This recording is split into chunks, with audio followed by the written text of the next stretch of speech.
IAS तो current affairs की series start करते हैं। ये बजट के ऊपर क्वेश्चंस हैं। जो बजट प्रेजेंट हुआ था 1 फरवरी को।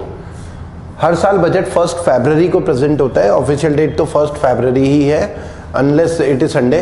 ठीक है, तो स्टार्ट करते हैं बजट। ज़्यादातर इसमें जो क्वेश्चंस हैं इंपॉर्टेंट क्वेश्चंस हैं जो एग्जाम में पूछे जाने के चांसेस हैं बजट के। आपको इन क्वेश्चंस पे तो सबसे ज़्यादा थोड़ा ध्यान देना है क्योंकि इन्हीं के एग्जाम में आने के चांसेस हैं। तो स्टार्ट करते हैं सीरीज़ को। वीडियो को आगे बढ़ाने से पहले हमारे वीडियो को लाइक ज़रूर कर लें और हमारे चैनल को सब्सक्राइब कर लें जिन लोगों ने सब्सक्राइब नहीं करा है। ठीक है, कोई भी डाउट होता है बजट से रिलेटेड आप कमेंट सेक्शन में अपने कमेंट लिख सकते हैं। मैं कोशिश करूंगा जितने ज़्यादा क्वेश्चंस के आंसर दे पाऊँ। तो स्टार्ट करते हैं।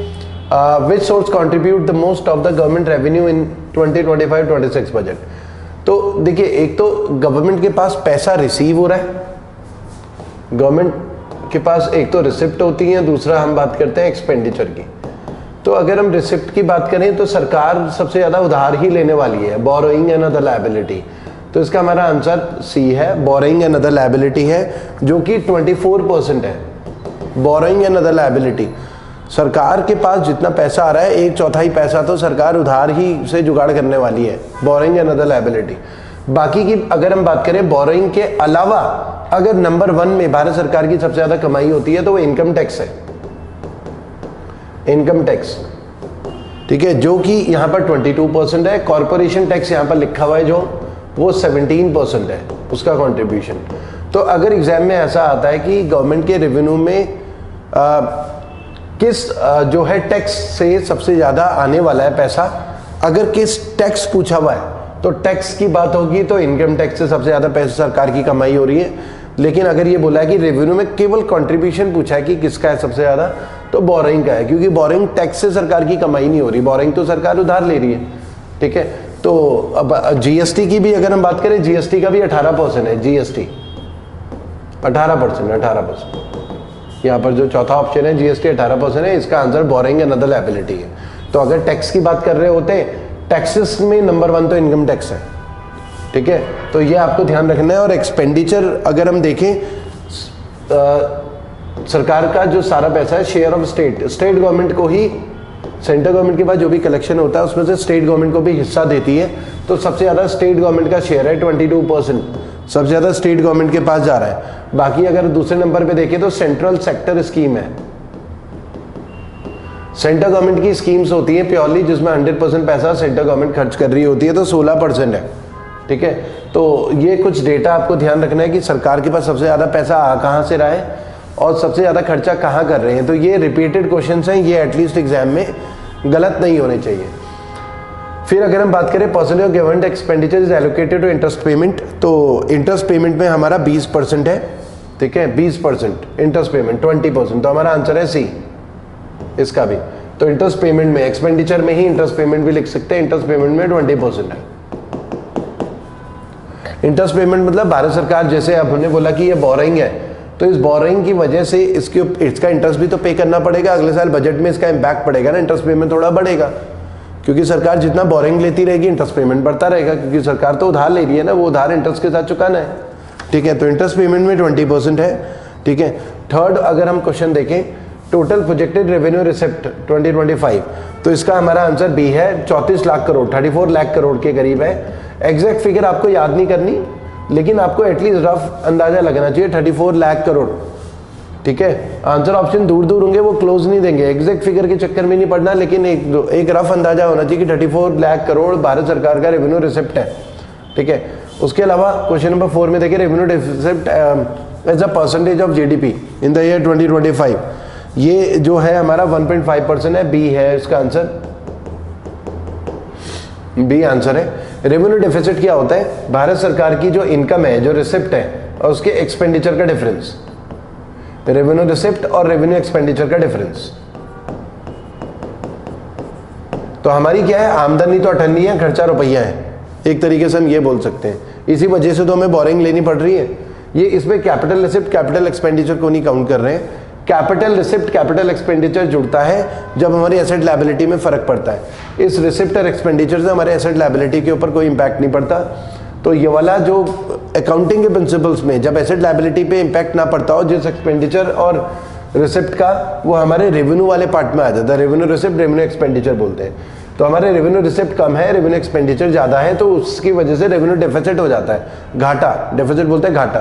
तो ये 1.5% ऑफ जीडीपी कोविड के टाइम पे तो काफ़ी ऊपर चला गया था ये, ठीक है। आते हैं क्वेश्चन नंबर 5 में, what is the allocation of MG NREGA in 2025। Mahatma Gandhi NREGA में भारत सरकार ने सबसे ज़्यादा एलोकेशन करा है। तो अगर एग्जाम में, क्योंकि इसके पूछे जाने के चांसेस ज़्यादा हैं, क्योंकि कुछ गवर्नमेंट स्कीम्स हैं जिसमें सरकार काफ़ी ज़्यादा पैसा खर्च करती है, तो नरेगा में 86,000 करोड़ है।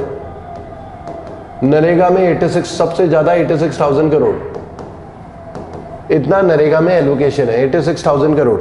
बाकी अगर हम देखें जल जीवन मिशन, दूसरे नंबर पे ना जल जीवन मिशन है, जिसमें हर घर पानी योजना, जल योजना, पीने का पानी पहुंचना चाहिए, 67,000 करोड़ है।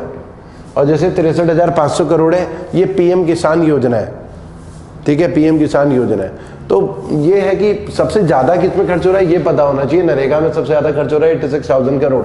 तो इसके लिए हमारा आंसर इसका सी हो जाएगा। उसके अलावा क्वेश्चन नंबर 6, अटल टिंकरिंग लैब, ये जो लैब है ये सरकार प्लान कर रही है।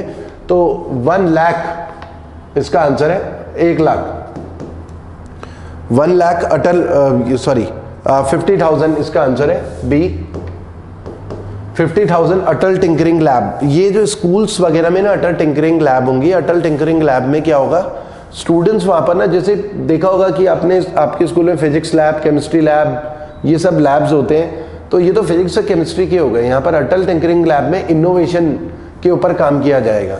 इनोवेशन, स्टूडेंट्स मतलब अलग अलग मॉडल देखेंगे, मशीन कैसे काम करती है, इंजन कैसे काम करता है, कार कैसे काम करती है, एसी कैसे काम करता है, उसकी अंदर की मशीनरी, उस रॉकेट कैसे काम करता है। तो टिंकरिंग लैब टाइप की होगी, जिसमें स्टूडेंट अवेयर होंगे कि मशीनें कैसे काम कर रही होती हैं। उससे स्टूडेंट्स की अवेयरनेस बढ़ेगी और भविष्य में क्या पता वो एंटरप्रेन्योर बन जाए, लर्निंग भी बेटर होगी, जाहिर सी बात है। तो इस तरीके की tinkering lab, 50,000 tinkering lab government plan कर रही है हर स्कूल में, जितने ज़्यादा मतलब 50,000 स्कूल्स में खोला जाए, ठीक है। तो इसका आंसर हमारा बी हो जाएगा। 7th, आर्टिफिशियल इंटेलिजेंस के लिए है, बजट में अनाउंस हुआ है, ठीक है, कि हम नेशनल सेंटर ऑफ एक्सीलेंस खोलेंगे, आर्टिफिशियल इंटेलिजेंस के ऊपर काम करेंगे, क्योंकि भविष्य में आर्टिफिशियल इंटेलिजेंस के ऊपर बहुत कुछ होने वाला है। तो आर्टिफिशियल इंटेलिजेंस इसका आंसर हो जाता है B. 8, new provision been introduce senior citizen on TDS on interest. तो 1 लाख, सी इसका आंसर है। टीडीएस क्या होता है, tax deducted at source, tax deducted at source. कोई भी डाउट होता है स्टूडेंट कमेंट सेक्शन में लिख सकते हैं, मैं कोशिश करूंगा जब भी मुझे टाइम लगे आपके ज़्यादा से ज़्यादा डाउट्स ले पाऊँ, ठीक है। तो वीडियो को लाइक जरूर करें, जिन लोगों ने सब्सक्राइब नहीं करा है चैनल को सब्सक्राइब करें, ठीक है। हाँ सी, इसमें हमारा 1 लाख है। इसका मतलब क्या है, टैक्स डिडक्टेड एट सोर्स, कि जब कोई इंडिविजुअल बैंक में मान लिया किसी ने 1 करोड़ की एफडी करवाई हुई है और उसे ना 6 लाख रुपए साल का इंटरेस्ट मिल गया, तो वो 6 लाख रुपए जो इंटरेस्ट मिला है वो उसकी इंडिविजुअल की इनकम होती है। तो अब हमारी वो इनकम है तो उसके ऊपर इनकम टैक्स लगेगा, ठीक है। तो जो भी इंडिविजुअल चाहे सैलरी से कमा रहा हो, चाहे बैंक में एफडी में जो केवल इंटरेस्ट है, प्रिंसिपल नहीं, एफडी 1 करोड़ की है लेकिन इंटरेस्ट तो 6 लाख मिला, तो 6 लाख जो इनकम है ना, वो हमारी इनकम है, उसके ऊपर इनकम टैक्स लगेगा, ठीक है। तो बैंक क्या करता है कि बैंक ना वहीं, क्योंकि हमारा सोर्स क्या है, बैंक है जहां हमने एफडी कराई, बैंक वहीं से टैक्स काट करना इनकम टैक्स डिपार्टमेंट में जमा कर देता है वहीं से, और जो हमें इंटरेस्ट मिलना था ना उसमें टैक्स काट कर बाकी बचा हुआ पैसा देता है इंटरेस्ट के फॉर्म में, ठीक है।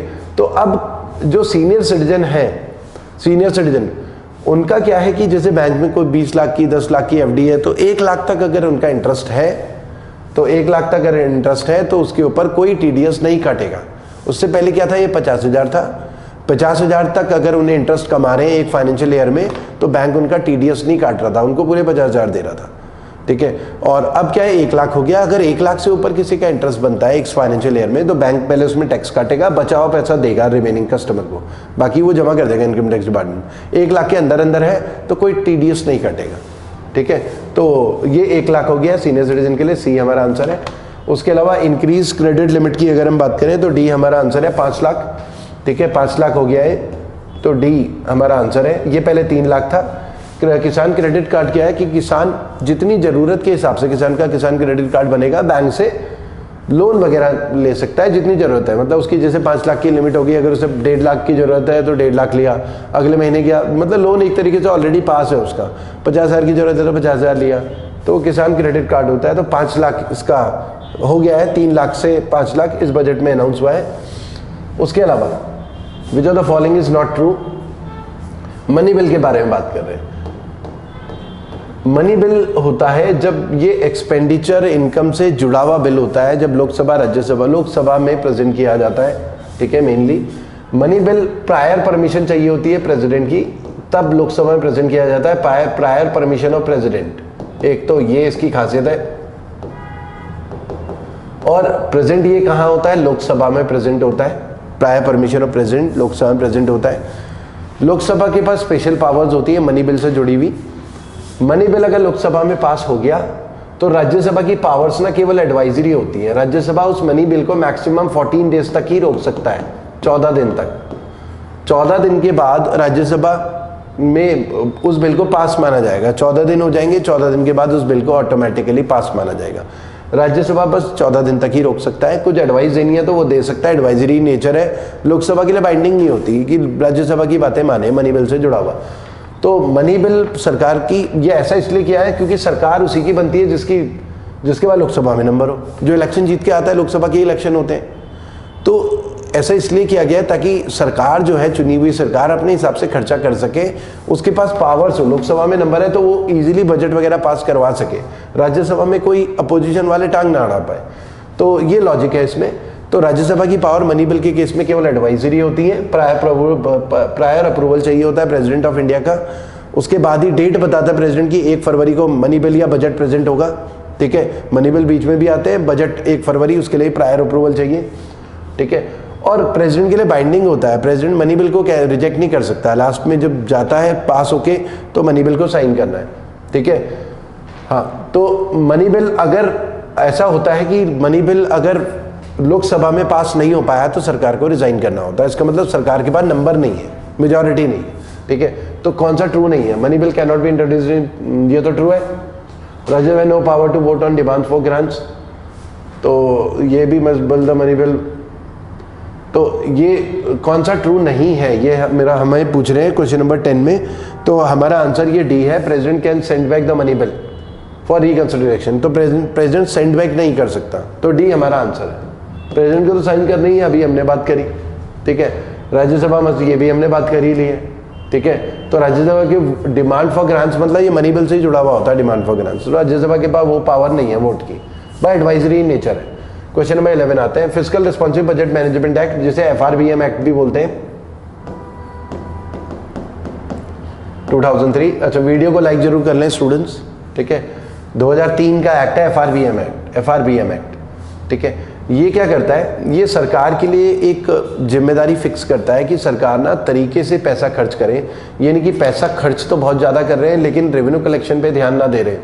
इसमें क्या टारगेट होता है? एक हमारा रेवेन्यू डेफिसिट होता है, एक होता है फिस्कल डेफिसिट। इसमें ये रहता है कि रेवेन्यू डेफिसिट का टारगेट 0 रखना है, कि कोशिश ये करनी है रेवेन्यू डेफिसिट सरकार का 0 हो, और फिस्कल डेफिसिट 3% ऑफ GDP हो, जो कि मैनेज किया जा सके। बहुत ज़्यादा होता है फिस्कल डेफिसिट, और बोरिंग रिक्वायरमेंट होती है सरकार की, बोरिंग रिक्वायरमेंट।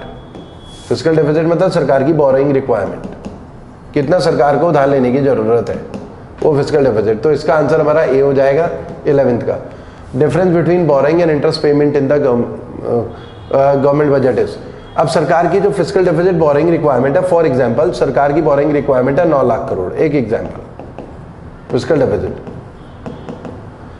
अब इन 9 लाख करोड़ में से सरकार को मान लिया इतनी ज्यादा बोरिंग रिक्वायरमेंट सरकार की इसलिए क्योंकि पुराना जो उधार है उसका इंटरेस्ट पेमेंट करना है 7 लाख करोड़। सरकार की एक्चुअल में बोरिंग रिक्वायरमेंट ना 2 लाख करोड़ ही थी, 9 लाख करोड़ इसलिए लेना पड़ रहा है क्योंकि पुरानी सरकारों का लिए हुए उधार के ऊपर इंटरेस्ट पेमेंट करना है 7 लाख करोड़। तो हम प्राइमरी डेफिसिट का कॉन्सेप्ट होता है कि जो फिस्कल डेफिसिट है उसमें से ना इंटरेस्ट पेमेंट वाली चीज अगर हटा दें तो हमें प्राइमरी डेफिसिट उस करंट फाइनेंशियल ईयर का पता चल जाएगा कि इतनी बोरिंग रिक्वायरमेंट है। क्योंकि ये जो इंटरेस्ट पेमेंट है ये तो पुरानी लीगेसी है, पुरानी 20 साल 30 साल पुरानी सरकारों की, क्योंकि सब उधार लेते गए इसलिए प्रेजेंट सरकार के ऊपर इतना बर्डन आ गया इंटरेस्ट पेमेंट का। ठीक है। तो फिर हम फिस्कल डेफिसिट देखते हैं मोदी सरकार का भी, तो हम ऐसा नहीं कह सकते कि मोदी सरकार की वजह से ही है, वो पुरानी सरकारों की लीगेसी भी हो सकती है। इंटरेस्ट पेमेंट, पुराने उधार का भी तो इंटरेस्ट पेमेंट कर ही रही है ना सरकार। तो ये जो हमारा है difference between boring requirement and interest payment, इसको हम बोलते हैं प्राइमरी डेफिसिट। बी हमारा आंसर है, प्राइमरी डेफिसिट बी। ठीक है, तो ये ध्यान रखना है, कई बार एग्जाम में भी आया है। ठीक है, उसके अलावा इनडायरेक्ट टैक्स कौन सा है? देखिए अब एक और चीज ये ध्यान रखनी है, डायरेक्ट टैक्स और इनडायरेक्ट टैक्स। डायरेक्ट टैक्स हमारी इनकम के ऊपर लगता है, इनडायरेक्ट टैक्स हमारे खर्चे के ऊपर लगता है। जब हम पैसा खर्च करते हैं तो इनडायरेक्ट टैक्स पे करते हैं। ठीक है, तो और जब हम कमाते हैं जो आता है हमारी जेब में वो होता है डायरेक्ट टैक्स, उसके ऊपर जो टैक्स लगता है जो आता है, मतलब जैसे इनकम है वो डायरेक्ट टैक्स में आएगा। कॉर्पोरेशन है, कंपनीज के पास जो पैसा आ रहा है, जो प्रॉफिट कमा रही है, उसके ऊपर डायरेक्ट टैक्स लगता है, corporation tax. Capital gain tax, मतलब शेयर मार्केट में हमने पैसा कमाया, या जैसे अभी हमने बात करी कि बैंक से ना 1 करोड़ की एफडी थी, इंटरेस्ट 6 लाख वो आया ना, तो उस पर इनकम टैक्स लगेगा वो, क्योंकि इनकम में काउंट होता है। यहाँ पर इनडायरेक्ट टैक्स पूछ रहे हैं खर्चे के ऊपर, तो हम कौन सा पैसा है which are the following is an indirect tax, ऐसा पूछ रहे हैं। तो कॉर्पोरेशन टैक्स तो डायरेक्ट टैक्स है, वो कंपनी कमा रही है। खर्चा, इनडायरेक्ट टैक्स मतलब खर्चे के ऊपर टैक्स। खर्चा तब देते हैं जब एक्साइज ड्यूटी, मतलब हम एक्साइज ड्यूटी तब पे कर रहे हैं जब कोई सामान खरीद रहे हैं। ठीक है, तो हमारा इसका आंसर हो जाएगा सी। बाकी ये डायरेक्ट टैक्सेस हो जाते हैं। 14, which ministry receive the highest budget allocation for 25-26? Ministry of finance है, सबसे ज्यादा मिनिस्ट्री ऑफ फाइनेंस ने रिसीव करा है। तो 40, ये 19.39 लाख करोड़ है, 39 लाख करोड़ है। मिनिस्ट्री ऑफ फाइनेंस डी ने सबसे ज्यादा रिसीव करा है। बहुत सारी स्कीम्स होती हैं जो मिनिस्ट्री ऑफ फाइनेंस चला रही होती है इंडिया में, तो डी इसका आंसर है 14 का। हाँ, question number 15, allocation of Ayushman Bharat PMJ. Allocation of Ayushman Bharat PMJ हमारा सी आंसर है, 9406। आयुष्मान भारत जो है प्रधानमंत्री जन आरोग्य योजना, इसमें जो है आयुष्मान कार्ड बनता है, आयुष्मान कार्ड जिसमें 5 लाख तक का इलाज कराया जाता है, कैशलेस इलाज। हर फैमिली का इंडिया में जो भी सोशियो इकोनॉमिक कास्ट सेंसस से जुड़ी हुई है, आयुष्मान कार्ड बन रहा है। आयुष्मान कार्ड से प्राइवेट हॉस्पिटल में जो इम्पैनल्ड हॉस्पिटल होंगे पीएमजे में, वहां पर 5 लाख तक का इलाज, एक परिवार जो है हर साल 5 लाख तक का अपना इलाज, हॉस्पिटलाइजेशन का खर्चा वगैरह वो सरकार एक तरीके से बेयर कर रही है, 5 लाख तक का। तो इसमें 9406 सी हमारा आंसर है। इतना पैसा एलोकेट हुआ है क्योंकि सरकार अच्छा खासा पैसा खर्च कर रही है आयुष्मान भारत में। ठीक है, बहुत फायदा मिल रहा है। उसके अलावा हेल्थ एंड वेलनेस सेंटर भी है, प्राइमरी हेल्थ केयर के लिए क्लिनिक्स वगैरह हैं। ठीक है, क्योंकि इसमें 2 चीजें हो सकती है ना, प्राइमरी हेल्थ केयर में तो क्लिनिक जिसमें हॉस्पिटल में नहीं जाते, डॉक्टर से कंसल्टेशन होता है। सेकेंडरी हेल्थ केयर और टर्सरी हेल्थ केयर में हॉस्पिटलाइजेशन होता है। टर्सरी में तो और एक्सपर्टीज चाहिए होती है ना, बड़े हॉस्पिटल एम्स के लिए, तो इसमें हॉस्पिटलाइजेशन होता है। तो ये जो है आयुष्मान कार्ड, ये इसके लिए है, सेकेंडरी और टर्सरी हेल्थ केयर के लिए। प्राइमरी हेल्थ केयर के लिए तो क्लिनिक होता है, क्लिनिक, उसके लिए हेल्थ एंड वेलनेस सेंटर बना रही है सरकार, आयुष्मान मंदिर बोल रहे हैं उसे। तो टोटल पैसा इसी में खर्च हो रहा है दोनों में। दीपम क्या है? Department of investment and public asset management, ये फाइनेंस मिनिस्ट्री का डिपार्टमेंट है। दीपम फाइनेंस मिनिस्ट्री का डिपार्टमेंट। ए है इसका आंसर है स्ट्रेटेजिक डिसइन्वेस्टमेंट। तो दीपम जो है department of investment and public asset management, ये 2016 में बनाया गया। 2016 में ये नाम दिया गया क्योंकि इसका पुराना नाम है department of disinvestment. Modi ji को ये नाम पसंद नहीं आया। मोदी जी ने बोला कि केवल हम डिसइन्वेस्टमेंट नहीं करते, इन्वेस्टमेंट भी करते हैं, इसलिए नाम बदल देते हैं। तो 2016 में इसका नाम बदल दिया गया। डिसइन्वेस्टमेंट का मतलब है जब सरकार गवर्नमेंट कंपनी में अपनी होल्डिंग को थोड़ा रिड्यूस करती है तो उसे डिसइन्वेस्टमेंट बोलते हैं। मान लो सरकार के पास एग्जाम्पल ओएनजीसी में कोई भी कंपनी गवर्नमेंट कंपनी कब है? जब गवर्नमेंट के उस कंपनी में 50% से ज़्यादा शेयर्स हो, तो उस कंपनी को हम गवर्नमेंट कंपनी बोलते हैं। मान लो ओएनजीसी में 60% शेयर है सरकार के, तो ओएनजीसी गवर्नमेंट कंपनी है। ठीक है, अब सरकार ने अपने 4% शेयर बेच दिए तो गवर्नमेंट की होल्डिंग 56% रहेगी, तब भी ओएनजीसी गवर्नमेंट कंपनी रहेगी। तो ये जो 4% शेयर बेचे सरकार ने, उसे बोलते हैं डिसइन्वेस्टमेंट। डिसइन्वेस्टमेंट सरकार क्यों करती है? क्योंकि सरकार के पास पैसे की कमी है। सेम वैसे ही है जैसे आपने शेयर मार्केट में पैसे लगाया, आपको पैसे की जरूरत है, कुछ शेयर बेच दिए, तो ऐसी भारत सरकार भी करती है।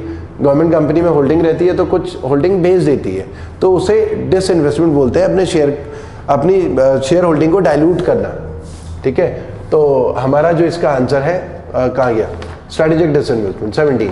Budget is present in Lok Sabha only on the prior recommendation of, अभी हमने बात करी प्रेसिडेंट की प्रायर रिकमेंडेशन पे होता है, और बजट जब पास होता है प्रेसिडेंट को साइन करने ही होते हैं, ठीक है। What is the one of the 4 engine, ये जो बजट है 2025 का, इसके जो